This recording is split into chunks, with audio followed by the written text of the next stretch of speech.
On this week's episode, we welcome a psychotherapist who talks to us about consciously communicating and the 3 hard conversations everyone's got to have.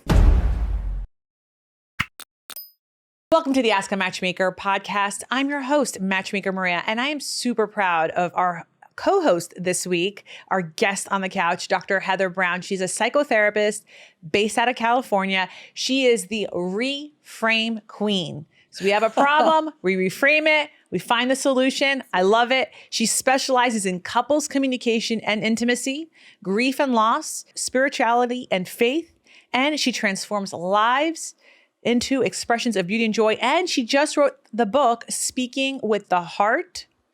Just came out 2 months ago. It did.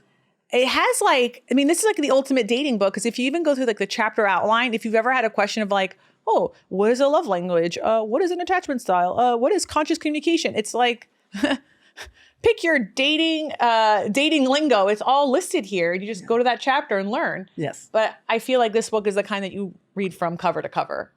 It's set up that way. Yeah. But also some people have told me I want to go for the nugget, like giving and receiving. I don't know how to do that. So they read that first and they say, and then I'm going to go back and read the whole thing. So anyway, it works for you. You don't have to go through, but I think every chapter I wrote is important. I think so too. So, yes. So tell me, so we're going to call you Dr. Heather. Sure. That's what you told me to do. I appreciate it. All right.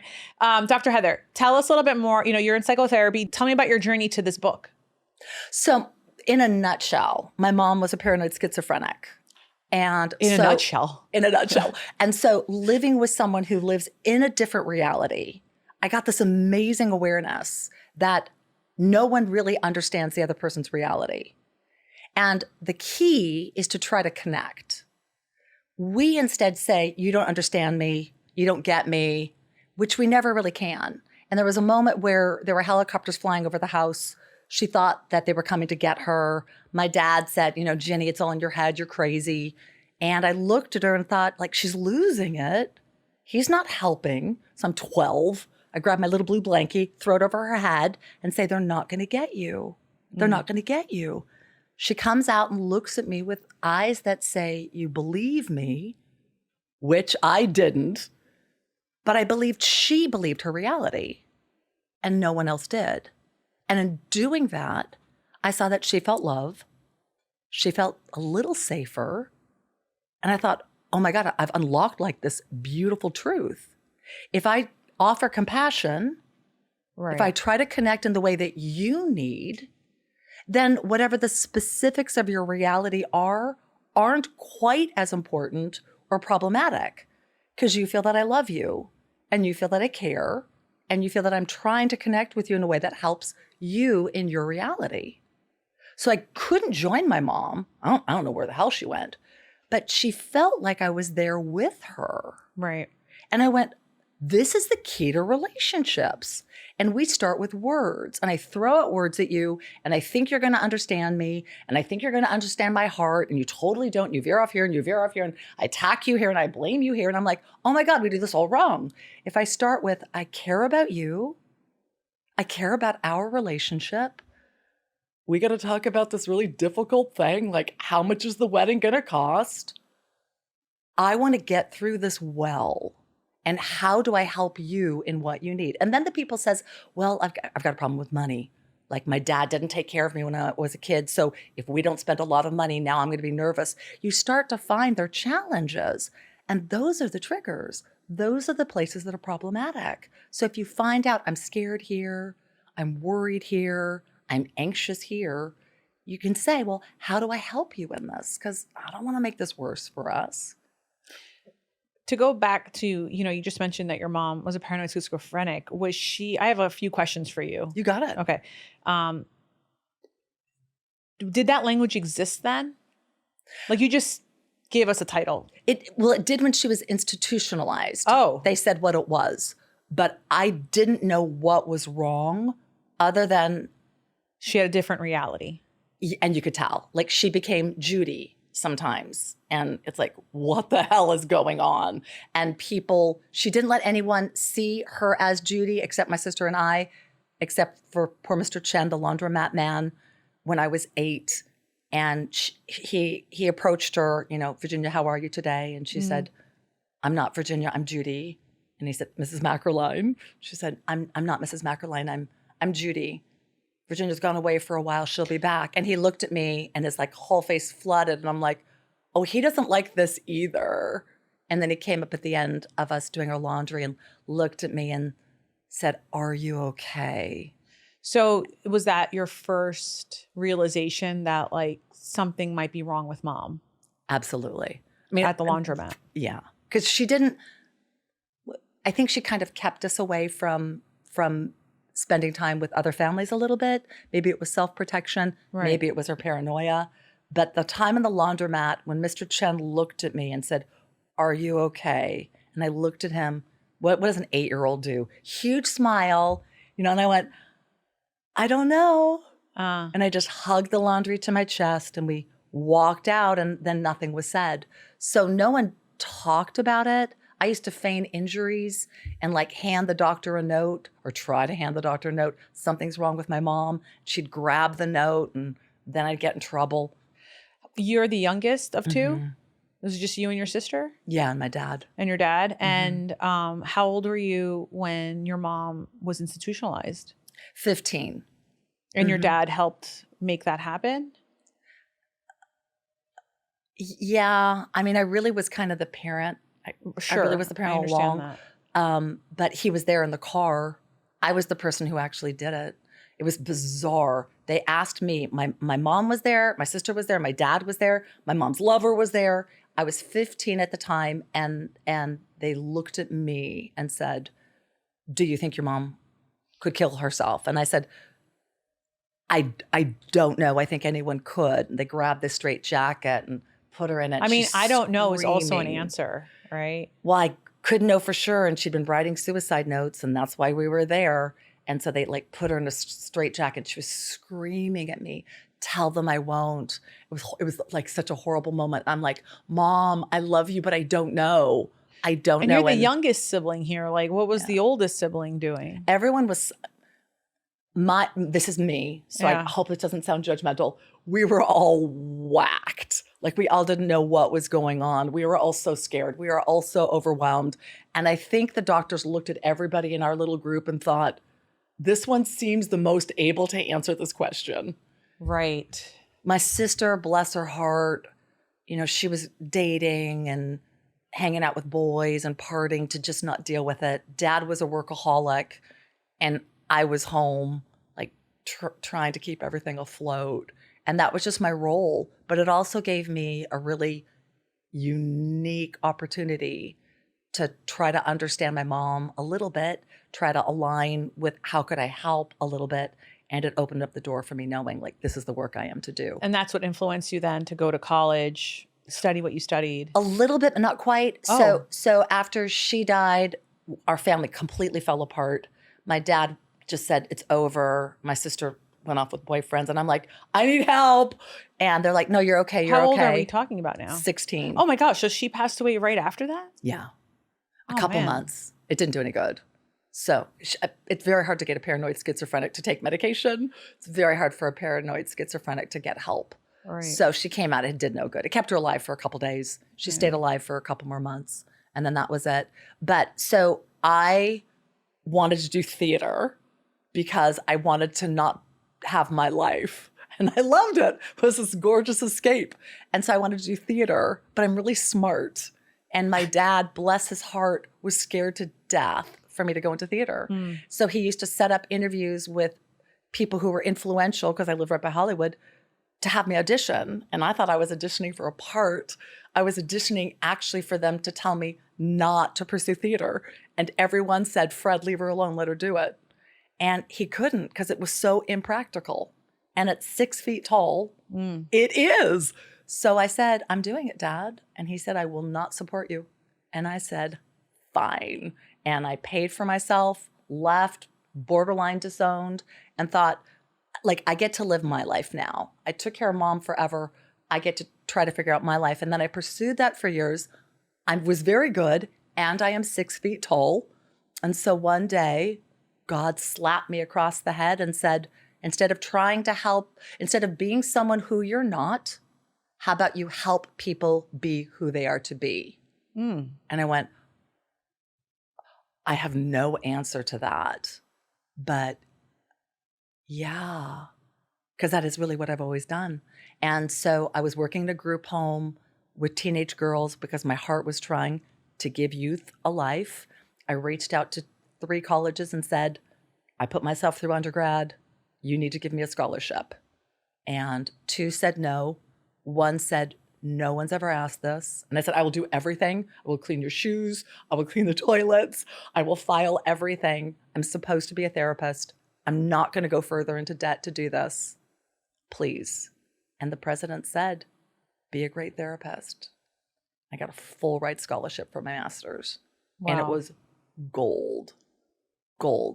And I have loved the process. And you've been working now for over 25 years. Yeah, this is my 28th year being a therapist. Wow. And I love it. And I'm the gift from my mom is huge. In what way? Because I connect and I find out people's stories and I say, well, okay, so you chose all these things, you did all these things because of how you were raised and what you needed to do to survive, like I did. But it's not working now. So we don't have to hate that part of you. We don't have to beat this part up. We actually need to love it and say, oh my God, addiction, you helped me like numb out for this long, but now this isn't helping me. So I need to figure out something other than you right now. But I'm grateful for what I learned to this process. We tend to attack ourselves and beat ourselves up for who we are right now because of what's happened.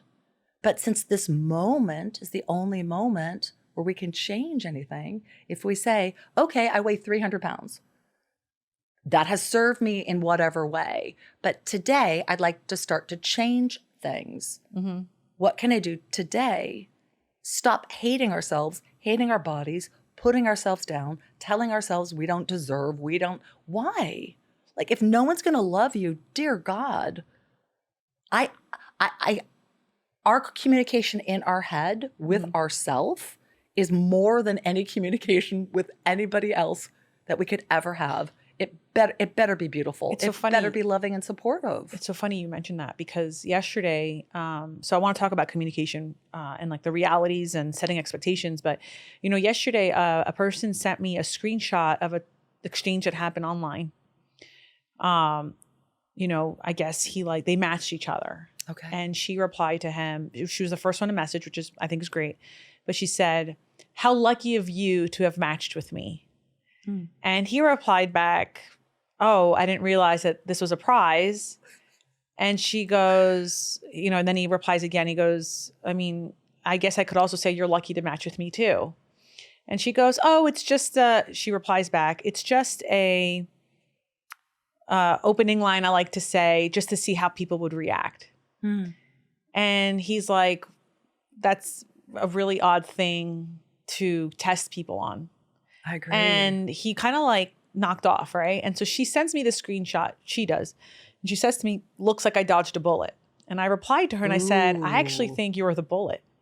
Good for you, because I agree. Right. And I said to her, like, first of all, humor is, no one knows you.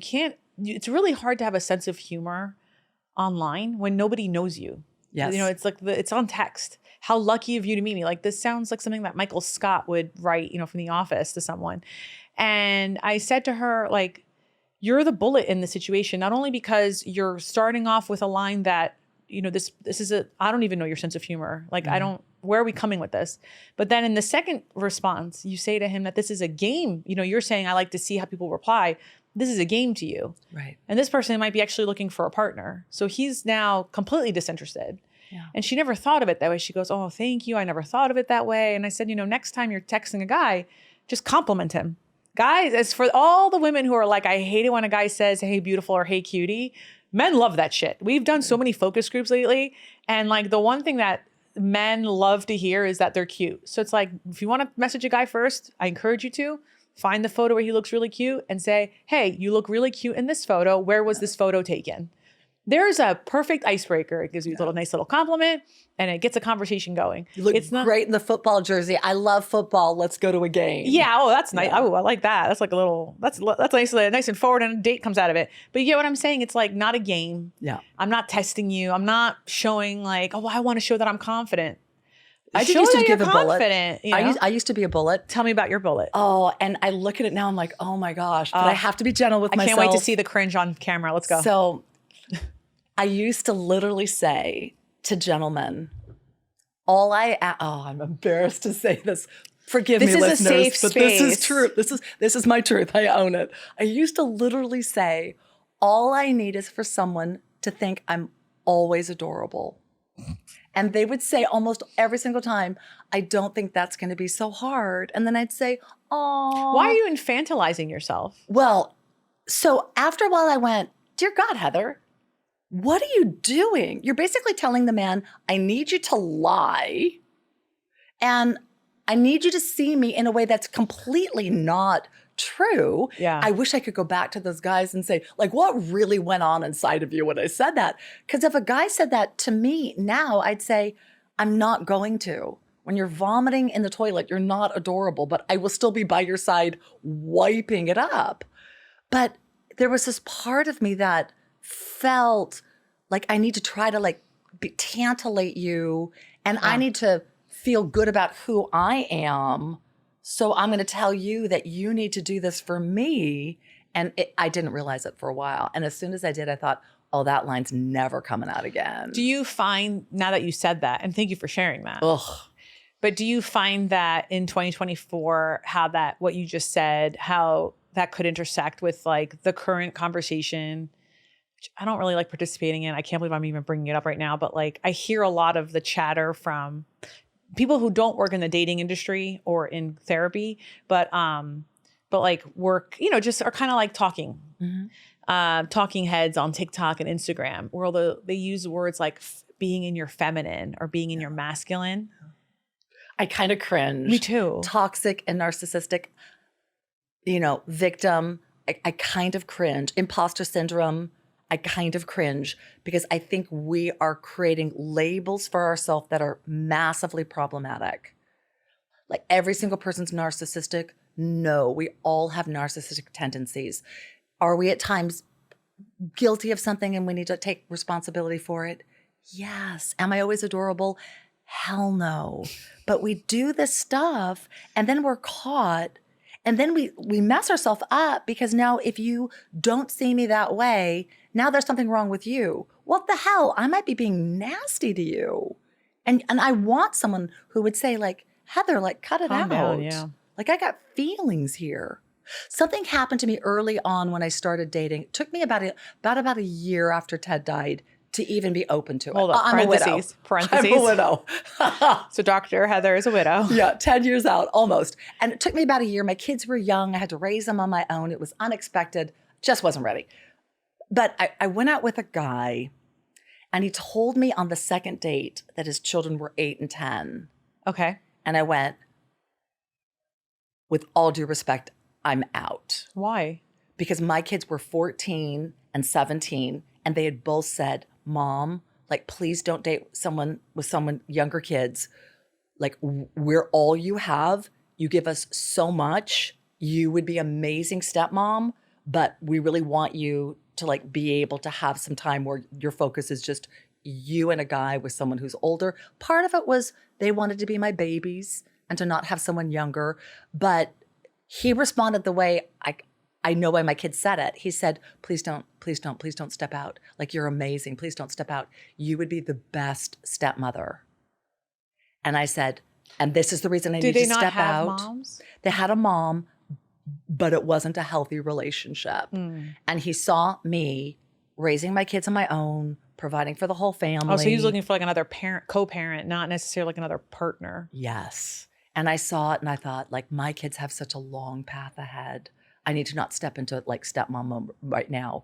But it woke me up to something that your listeners, I'm sure, really think about, but so important. He was ready for marriage. I was just starting dating for the first time in 27 years. I wasn't certain what I needed. I wanted to date.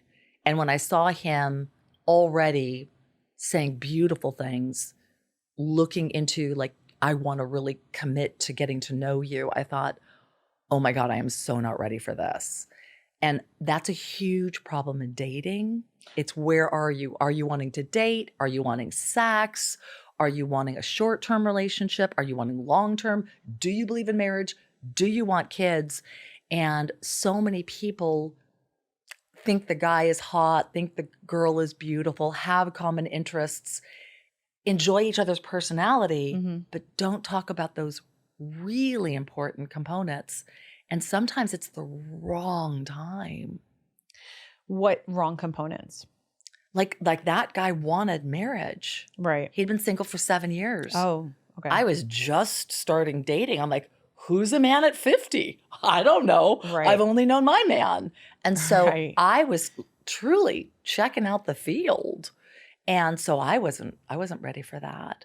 A lot of people think they want relationship. You probably see this a lot. And then after a month, 6 weeks, there's something, a little pocket in that 4 to 6 week span, I find, in dating, where all of a sudden they find all the problems.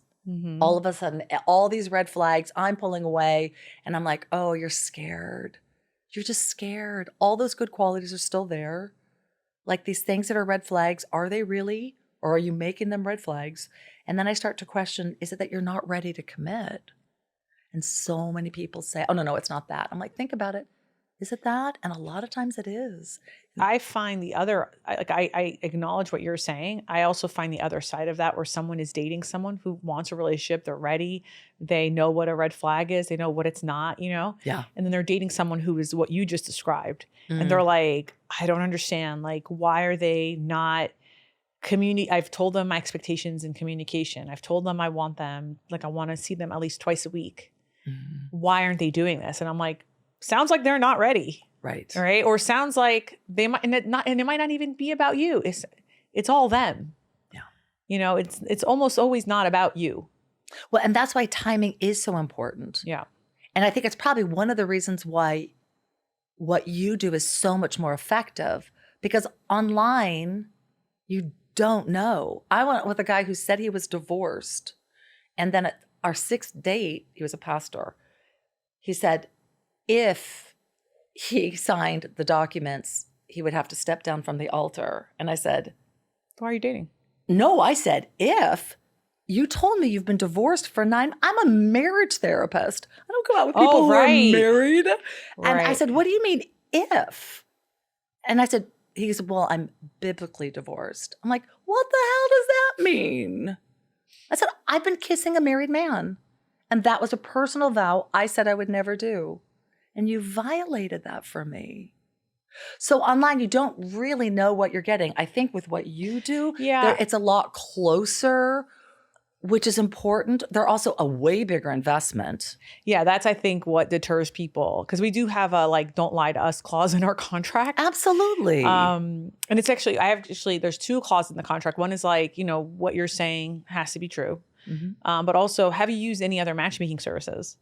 I actually have that as a clause in my contract, which is fine if you have. I just need to know which ones, because it can't overlap our recruitment methodologies too. You know, so if I, for instance, know that you hired one of my affiliates, I'm going to call my affiliate and be like, what have you done? So I know where to pick up off from. Right. And there have been instances where clients have hired us where they don't disclose. And then there's actually happened a couple years ago where a person hired us and 4 other services. What? At once. Seriously. And all of us, because we're all in a group chat, we all know each other. Most of us, I don't talk to all the matchmakers, but I do talk to enough, And I was like, hey, I'm looking for a person. This is what, and they're like, is your client this guy? And I'm like, yeah. Oh my God, he's hired me too. And then I'm like, oh, I wonder who else he's hired. Because if it's 2, then there's always more than one, right? For sure. So we're going down the line. I was like, how are we going to recruit for this guy? Like, it's not to say that we all have the same recruitment methodology. We don't. We're all very different services. But there's going to be crossover. There's going to be crossover. And it's like, okay, who did you interview?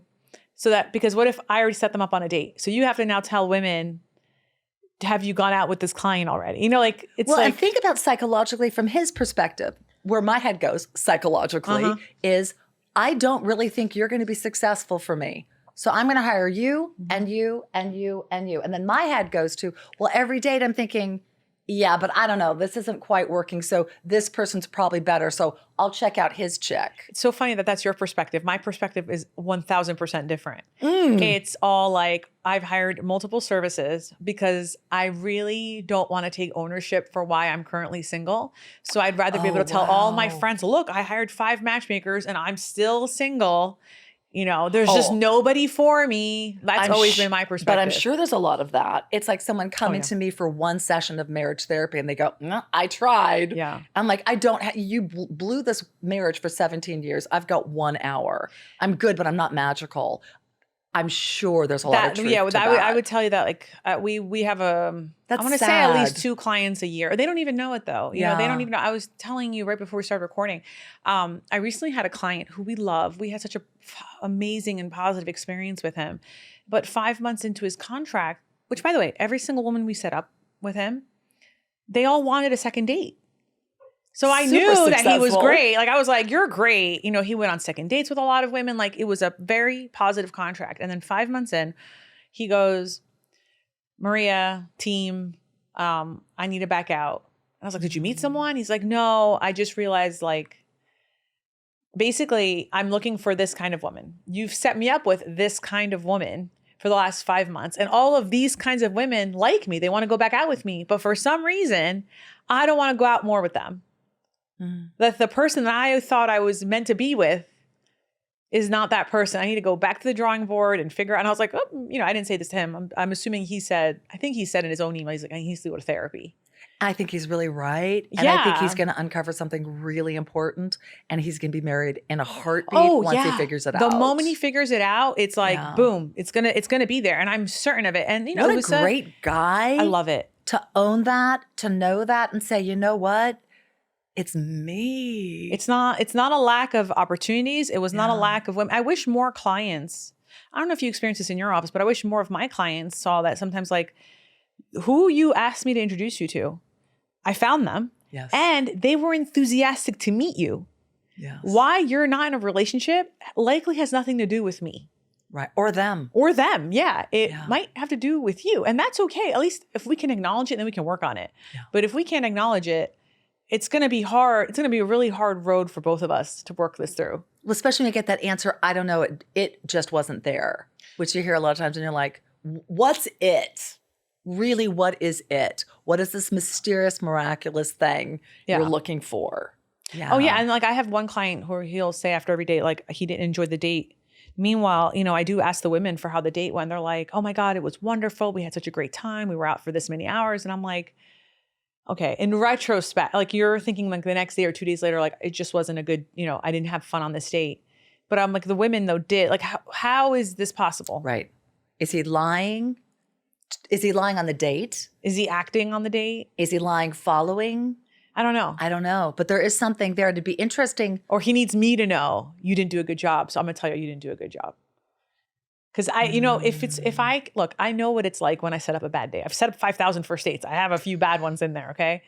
But it's not typical for people to be on 2 very different dates. It's not. You know, so that's why I'm always like, okay, there is a couple things in your book I want to talk about. Okay. Finally, we can go to the book. All right. So you talked about conscious communication, thinking before speaking. Mm-hmm. Tell me a little bit more about that because, you know, you seem to be a person who works with people, with couples in communicating better. How does that convert to like when someone is initially dating and they want to set expectations of like, listen, I'm a texter. You don't text. Maybe we can call each other every day. Or like, you know, how do we set that up to be consciously communicating with each other? And what does it mean to be consciously communicating? Oh, I think you've given a perfect example. So thank you. Which is bringing up those things that are important to you to say, this is important to me. Can you work with me on this? Or how can we come together to a place of agreement? We expect things from others and then we're disappointed in them when we don't get them. Mm-hmm. And I'm a huge believer of there should be no expectations. There should be requests. And if the request is like, I'm not willing to do that for you, then that's somebody, that's your partner's truth. But it's not it needs to get to agreement. So in my work, I moved from expectation, assumption, and moved to, well, did you have their agreement? Did they say that they would do that? Because if they didn't, they might not know. So they're not trying to, for you to be bummed. They might not be careless or rude or thoughtless. They simply might not know. So what I tell people is, unless you get a yes, you don't have agreement. Now, if you have agreement, you can say, hey, you didn't come through. But the place where I start with conscious communication is the aspect of, I am responsible for my thoughts, my beliefs, my feelings, and my actions, as you are for you. And anytime I'm pissed off, angry, mad, I'm the person who's having the problem, because I am 100% not accepting you in the way that you are. I'm the believer that no one should have to change for another. It should be that I choose to change because this better suits me, or this will help our relationship. And so I want to. But I think our world turns it into, you're supposed to be this way for me. You didn't do this, and all other guys have done this for me. I'm supposed to have, and the other person hasn't said yes to. So I moved to the place of working with people to say, if you don't like what someone's doing, you've got choices. How do you take care of you in that? Do you say, like, this is uncomfortable for me. I am going to request that you don't engage or, call me names or what have you. And if the person says not willing to, then you've got the choice. Do I step out? Like, how do I handle this? This is my problem.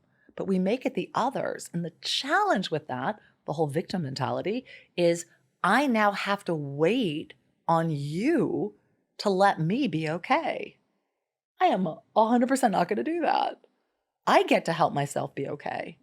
So if you don't treat me in a way that I want to be treated, and you're not willing to care about how it impacts me, like, I will step out. Do you ever work with clients in this capacity when it comes to like communicating what they hope for or want sexually? Yeah, the whole chapter in there. Absolutely. Tell me more about that. So though we may have been with many partners or none, every sexual encounter is new. And every sexual encounter feels new. Our body doesn't feel the same all the time.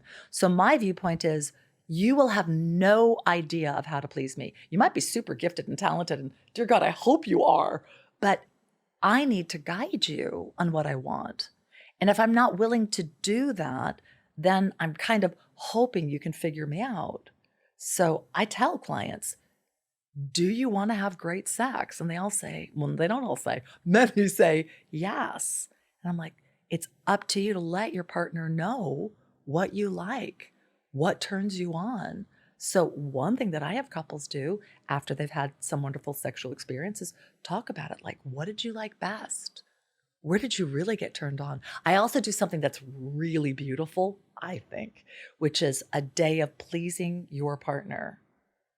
What's that? So you'll set up the stage in ways that you ask them that they like. It might be lotion, might be a bubble bath, flowers. There's a lot of things you can do with Tantra, with like little rakes or ribbons or ice or whipped cream. Stay away from hot fudge and honey. It's a mess, unless it's mouth only. It's just a mess in other body parts. Like, play, have fun, shave, do different things. But my viewpoint is, let me find out what turns you on. Right. And so, like, I'm going to play with your toes. And do you like them kissed? Do you like them licked? If you give a man or a woman the opportunity for you to just explore their body and see what happens, where do they, like, I'm like, oh, awesome. It's right here. It's right here. It's right here. Our bodies are like fabulously erogenous, but we tend to go for a couple of places, and they're heaven, but there's a lot of others. So when you explore your partner's body and just let them know, like, I want to arouse you, like, I want to seduce you and tantalize you, you have this wealth of information. And then your partner looks at you as, oh my God, you totally want to turn me on. And the viewpoint is not to move to sex, unless you want to. It's just, I want to bring you pleasure. I want to find out what turns your body on. And I'm a huge advocate for keep trying new, fun, playful things. Mm-hmm. But if we turn it into not the you didn't do this, you don't do this, I hate this, why do you do this? And move it into, I think I'd like it with ice. Or could you make it wetter? Or could you stay there a little bit longer? We're embarrassed to tell our partner how to please us. Just think about that. I don't want to make you feel uncomfortable that you don't know what to do with my body. So I just won't say anything and it won't work. And I'll think you feel better about you, but I won't think you really know how to do it. I'm going to be pissed because it's not going to work. You're going to keep doing it that way because you think it did work because I'm lying to you that it worked. Like we create this huge mess. If I don't tell you, I don't really like that, but I love this, and you keep doing the I don't like, that's on me. It's not on you. You're trying to please me. Well, I'm not disagreeing with anything you're saying. I do know, though, that there are people who sometimes will get frustrated by getting the notes, and they'll say stuff like, well, I've never had a problem getting a person off this way. And then that person can hear that. You know what So I'm I talking would about? respond to that and I'd say, I am so sorry. I didn't mean to offend you. Right. I didn't mean to hurt you. And I am so I'm going to glad send this that episode to a few sucking people. toes has turned on every single woman you've ever been with. Mm-hmm. It creeps me out. And you're with me. So if you want to, you can suck my toes, but I'm going to be like borderline revolted and I'm so sorry. And I'll do it, but it's not going to turn me on. I am not saying you're not an amazing lovemaker.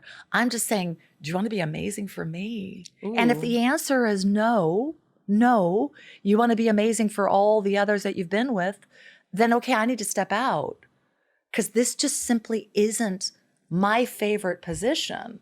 Right. This is my favorite position. And I'd like to explore that with you. I think there's a huge place to say, I'm so sorry in the way that I presented this. I in no way was trying to hurt you. I wasn't trying to tell you anything derogatory. I was simply saying, I'd love for you to love me this way. Right. And I hope you will do that with me. That's the compassion to the connection to the communication. If it's don't do this, I hate this. Right. You don't know. So I bring things up. I'll say to people who are very important to me, do I have permission to share something that I'm feeling that I think is important? And then I wait for them to say yes. And sometimes they say, I would prefer you don't. Mm-hmm. And I say, Okay. okay. And if they say yes, if it's a tough one, I'll say, thank you. I want to make certain you can receive this with love. And then they go, oh, damn. And I'm like, yeah, because I really love you. I really love you. I'm having a really hard time with, and I want to feel closer to you. And this kind of pulls me back, and I don't want to. I want to love you better. So can you help me in loving you better by hearing this is problematic for me? I'm owning it's problematic for me. You don't have to change it. And I think I'm going to keep pulling back, and I don't want to. So could you help me here? And most people are like, oh my God, yes. There's a way to present everything as a request. And I should say that. Sometimes you just have to make a demand in a statement. But most things in communication can be presented with a request and with compassion for the other person's feelings. Because I feel I'm responsible for my thoughts, feelings, actions. If I do say something that you don't like, I know my intention is for that not to be the case. It doesn't mean it doesn't happen. Mm-hmm. I will take responsibility for the fact that I'm sorry it disturbed you. But I will also say that wasn't my intent. What's going on that you were thinking it might be? And how can I help you feel a little safer with me? I just want to be able to tell you, like, this is what turns me on. And I'd like you to know.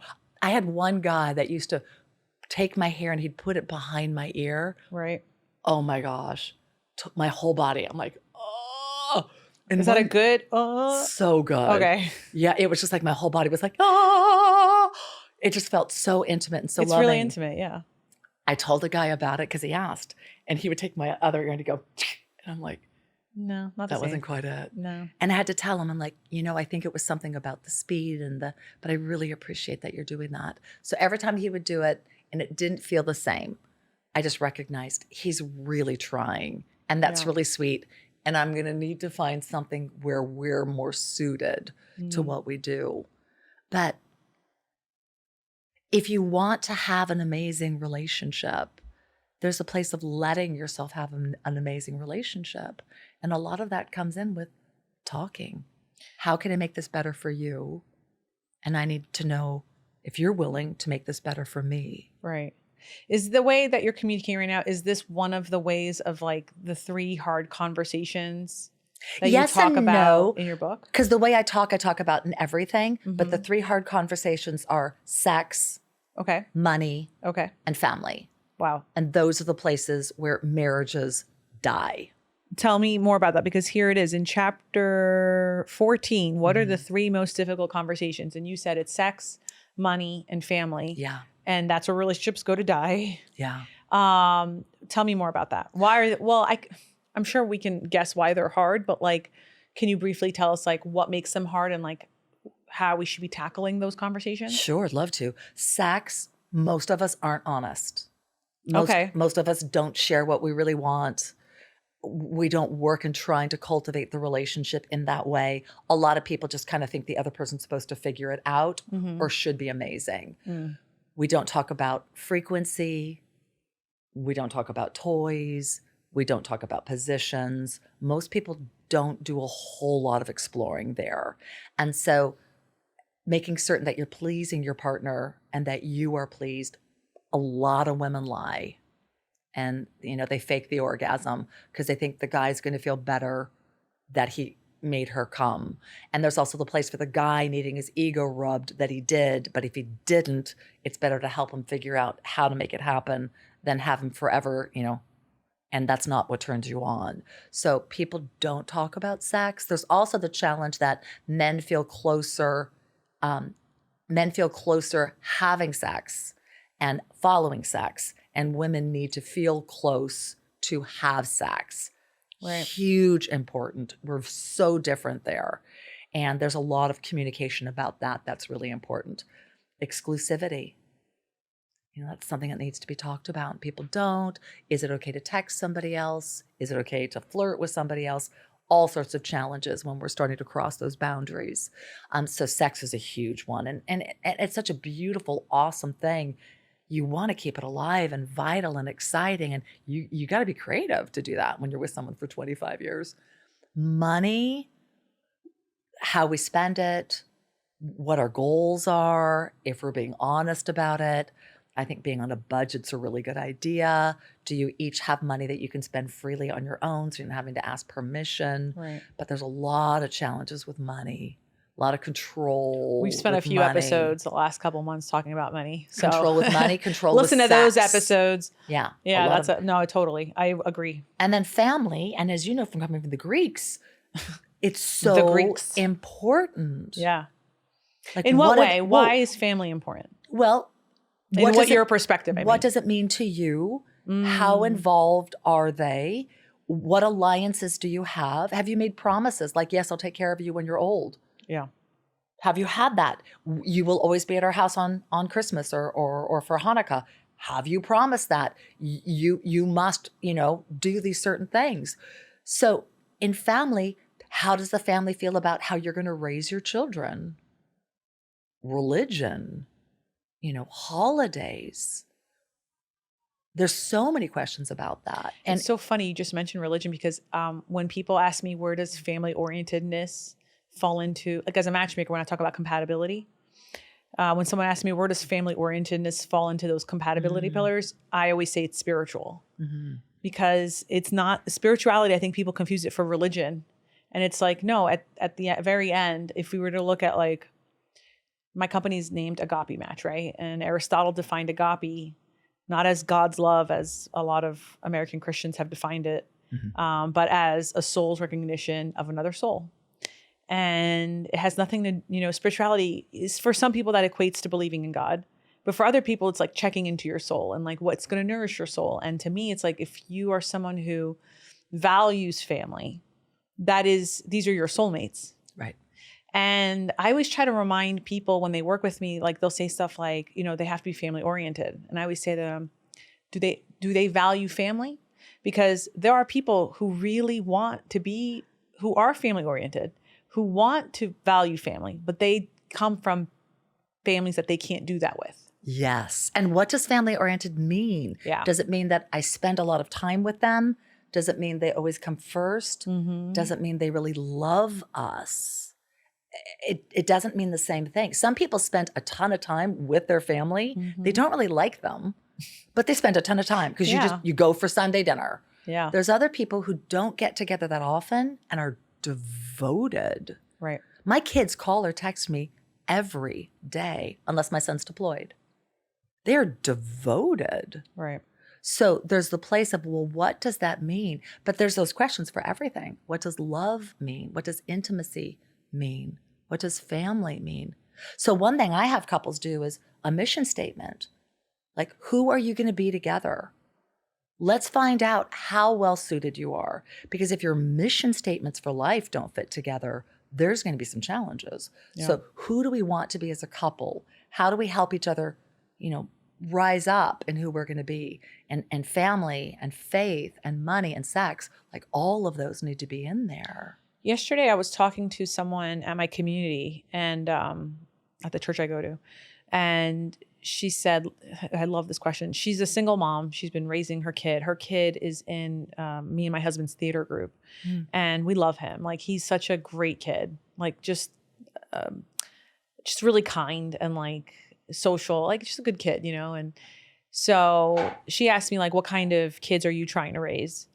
And I thought about it for like a quick second. I didn't think, because I think about this all the time. And I was like, I just really want my kids to be kind, respectful, and productive. I said it in that order. And she's like, then now look at your spouse. Look at you and your spouse. Because it's like one thing to say those words and not show that.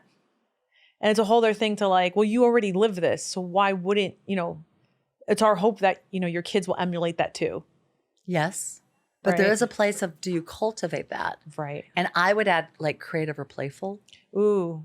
Because you want your kids to love life. Yeah. You want them to enjoy. Oh, I'm going to add that in there. Yeah. Creative and playful. Oh, I like that. Wonder. Yeah. I homeschooled my kids for years. Oh, because okay. I wanted the world to be This is what makes you dazzling to California, them. by the way. Yeah, for sure. Yeah, like in New Jersey, that would never. I lived in New York for a year, and my nickname was Granola. Oh yeah, and I understood. It was so funny. The episode that aired this week, we were talking about like the kinds of moms you can be, and I was like, a crunchy mom. Yeah, and it's funny because I have a client who he's dying to meet someone who is a granola. That's the word he put, granola or crunchy. But she also has to like, be hot and like live in Manhattan. And I was like, where am I supposed to find this granola hottie in Manhattan? Like, like they don't live, like a lot of them don't live here. They live in California, like what are you talking about? So for any granola crunchy women in their 40s who are hot in Manhattan, please contact my team. We got to talk. Anyway. But there's the place of saying those things. But my viewpoint is, yeah, you want your kids to emulate you, of course. But there's something about speaking into. It brings in the intention. It's why I start my day and I say, God, help me today, like see the beauty you want me to see, hear what you want me to hear, and really share what it is that you want me to share. And help me be grateful for this day. I could start my day, pop out of bed, get ready. But when I start that way, I'm all of a sudden looking a little bit more. Yeah. Listening a little bit more. And when I get into a place of a challenge, I'm like, this is important. Like, recognize you're in a challenge. There's something important to learn here. That's a different mentality than, damn it, once again, crappy day. So with children, and children are magical, with children, there's that place of letting them know, I'm so glad you're here. I have wanted you so badly. I can't wait to figure out how I help you raise yourself. Yeah. Because you're going to show me that. And I'm going to make a whole bunch of mistakes, but I am going to learn, and we are going to have such a great time. And if you really listen, your children do guide you. Yeah. They do know on a lot of levels what they need. I told my kids They hold up a mirror for sure. Like I feel Oh my like, gosh. because I do tell my kids, oh my Huge. God, I'm so lucky. What did I do to win the lottery? If you got, like I constantly tell them, like probably every morning. But man, do they throw up a mirror sometimes when you're acting up? I did something with my kids that's so beautiful. Every month I'd say, where did I love you the most deeply? Oh, And then they'd tell me, I'd say, thank you. I'm going to keep trying to do that. Where am I blowing it? And they knew I was asking. So if I ask, any answer you give me is this okay. is older kids though, right? Like, No, I started young. Okay. I started young. So they would say stuff like Mac, when he was really young, he'd say, we need to go to the park more. I'm like, okay. Hello. Okay, let's figure this out. Let's go to the park more. And Sienna would be like, I want to be painting more. I'm like, okay, let's paint more. And then as I got older, they got tougher. Like my daughter said, you're a martyr. And I went, oh my God, I totally am. This is going to be so hard for me. Thank you for believing in me that I can learn how to not be. Damn, this is going to be hard. Be patient with me. And I will. But there's the place of when your kids know that you're concerned about where their heart gets hurt with you or where they feel missed by you, there's gold there. My kids share with me the things that people would never believe a kid would share with their mom. But they know whatever they say, I'm going to try my hardest to help them with it. Mm-hmm. I'm not going to blame them or judge them. I'm going to say, okay, thank you for being honest. How's this going for you? What do we need to do? And they're like, I'm so sorry, Mom. I'm like, okay. So what do you need now? How do we help you with this?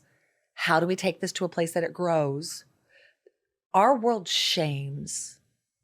And it's so sad because we miss an opportunity to help. Something's not right. Do you want to put the person down or do you want to try to raise the person up? Right. We do it wrong a lot. As parents, we do it wrong a lot. And it's important to look at that like your person.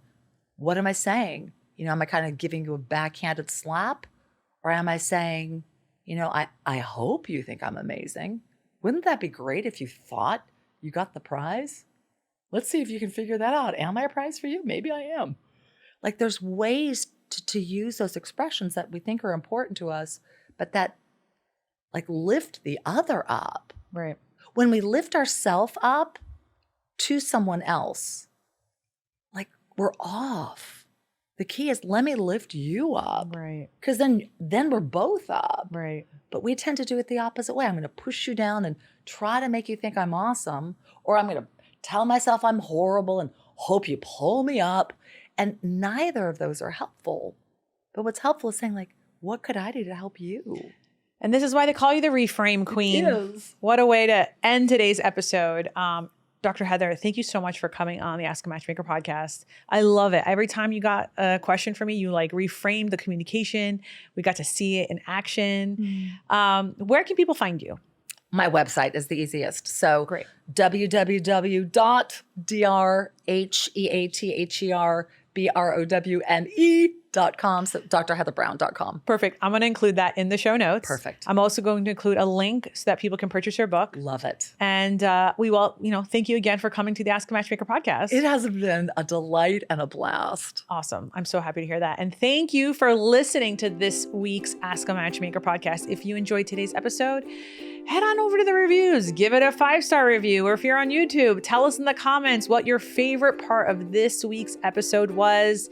Go check out Dr. Heather, the show, like I said, her link to her book and her website are in the show notes. And of course, you know how we end every single episode. Be lovable, but more importantly, be likable. See you next week.